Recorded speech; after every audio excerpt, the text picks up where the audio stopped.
AB Loeb ने हाल ही में दुनिया भर के वैज्ञानिकों से पूछा कि आखिरकार दुनिया कब खत्म होगी।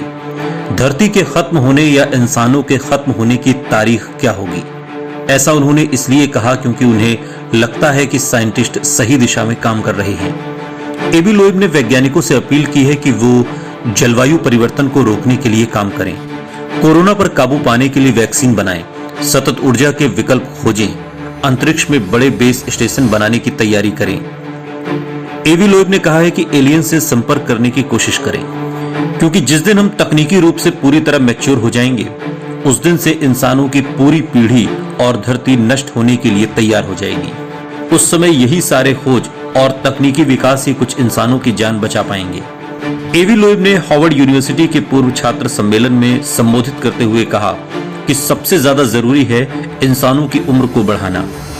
एबी लोएब ने कहा कि मुझसे पूछा जा चुका है कि हमारी तकनीकी सभ्यता कितने वर्षों तक जीवित रहेगी। ऐसे में मेरा जवाब है कि हम लोग अपने जीवन के मध्य हिस्से में हैं, क्योंकि हमारी तकनीकी सभ्यता की शुरुआत सैकड़ों साल पहले हुई थी। तब ये बच्चा था, अभी हम इसकी किशोरावस्था को देख रहे हैं। ये लाखों साल तक बची रह सकती है। हम फिलहाल अपने टेक्नोलॉजिकल जीवन का युवापन देख रहे हैं, जो कि कुछ सदियों तक जीवित रह सकता है, लेकिन इससे ज्यादा नहीं।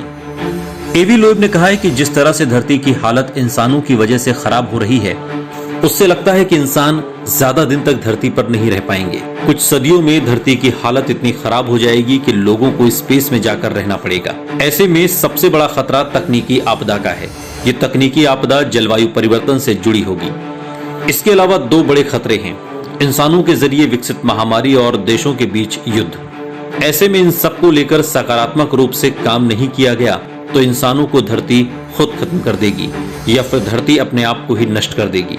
एबी लोएब ने कहा कि हमारी पहली जरूरत है स्थानीय समस्याओं को खत्म करना, लेकिन साथ ही हमें नए आयाम खोजने होंगे, नई तकनीक विकसित करनी होगी जो ह्यूमैनिटी इंसानों को आपसी मतभेद भुलाकर धरती को और खुद को बचाने के लिए काम करना होगा।